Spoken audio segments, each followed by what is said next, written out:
Sumakay ako sa elevator ng lumang gusali, bit-bit ang pagod na halos pumalpak na ang katawan ko. Wala akong kasamang iba, pero parang may malamig na hangin na biglang sumabay sa akin kahit sarado ang pinto. Pinindot ko ang G para sa ground floor. Pumikit ang ilaw at bumalot ang mabigat na katahimikan sa loob.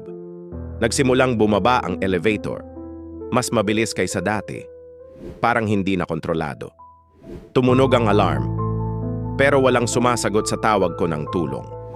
Pinilit kong pindutin lahat ng button. Walang gumagana, parang patay ang sistema. Pababa ng pababa, tila walang katapusan ang biyahe habang lumalalim ang takot ko.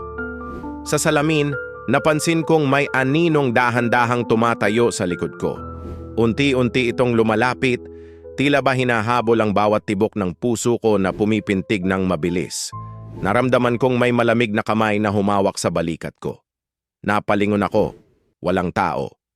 Pero sa salamin, malinaw kong nakita ang mapuputing mga mata na nakatitig sa akin, may nakakatakot na ngiti. Nagsimula akong sumigaw, pero nilamon ng katahimikan ang boses ko.